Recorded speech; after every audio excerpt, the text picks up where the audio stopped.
नमस्कार, आपका मेरे चैनल में स्वागत है। आज मैं आपको टिटहरी का जोड़ा और समुद्र के अभिमान की कहानी सुनाने जा रही हूँ। समुद्र तट के एक भाग में एक टिटहरी का जोड़ा रहता था। अंडे देने से पहले टिटहरी ने अपने पति को किसी सुरक्षित प्रदेश की खोज करने के लिए कहा। तब टिटहरी ने कहा, यह स्थान भी बहुत ही सुरक्षित है, तुम किसी बात की चिंता मत करो।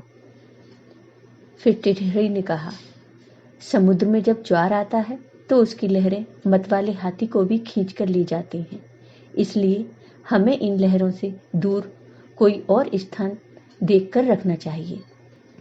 तब टिटहरी ने कहा, समुद्र इतना दुस्साहसी नहीं है कि वह मेरी संतान को हानि पहुंचाए। वह मुझसे डरता है, इसलिए तुम निश्चिंत होकर यहीं तट पर अंडे दे दो। इधर समुद्र टिटहरी की बातें सुन रहे थे। समुद्र ने सोचा, यह टिटहरा बहुत अभिमानी है।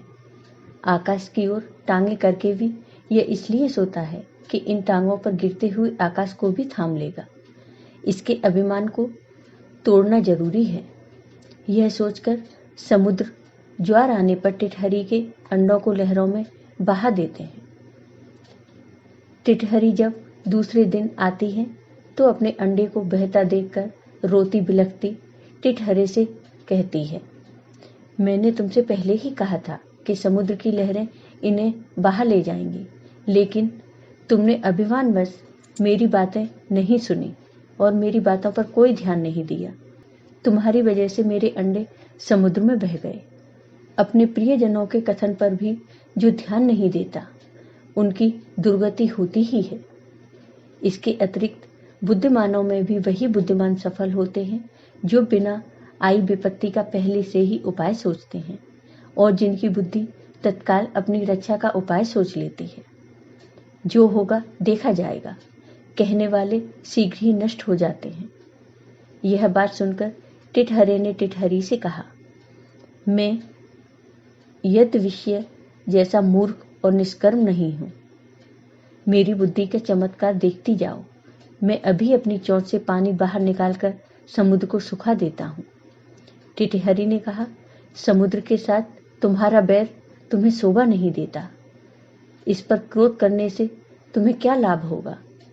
अपनी शक्ति देखकर ही हमें किसी से बैर करना चाहिए, नहीं तो आग में जलने वाले पतंगे जैसी गति हो जाती है।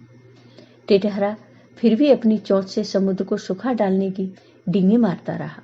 तब टिटहरी ने फिर उसे मना करते हुए कहा कि जिस समुद्र को गंगा यमुना जैसे सैकड़ों नदियां निरंतर पानी से भर रही हैं, उसे तू अपने बूंद भर उठाने वाली चोंच से कैसे खाली कर पाएगा?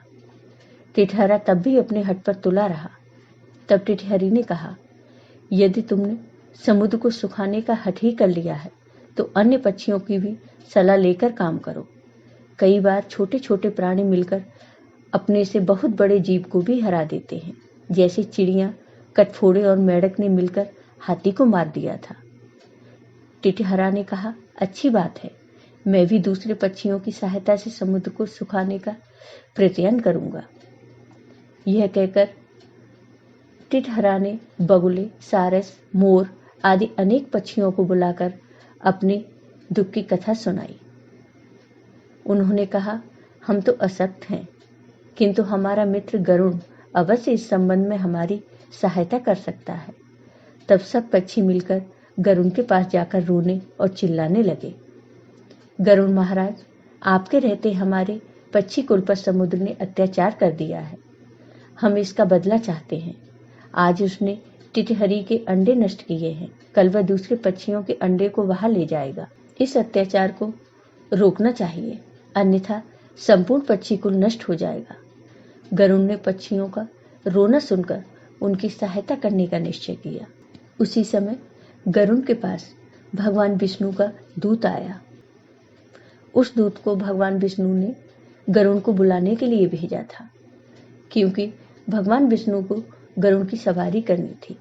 गरुड़ ने दूत से क्रोधपूर्वक कहा कि वह भगवान विष्णु को कह दे कि वह दूसरी सवारी का प्रबंध कर लें। दूत ने गरुड़ के क्रोध का कारण पूछा तो गरुड़ ने समुद्र के अत्याचार की कहानी दूत को बता दी।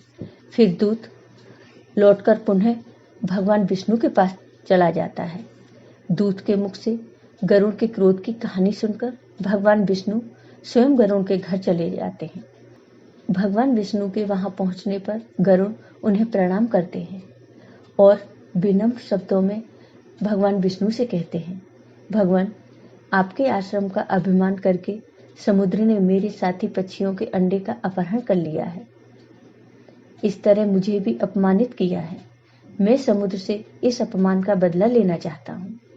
तब भगवान विष्णु ने कहा, गरुड़, तुम्हारा क्रोध युक्त है। समुद्र को ऐसा काम नहीं करना चाहिए था। चलो, मैं अभी समुद्र से उन अंडों को वापस लेकर टिटहरी को दिलवा देता हूँ। उसके बाद हमें अमरावती जाना है।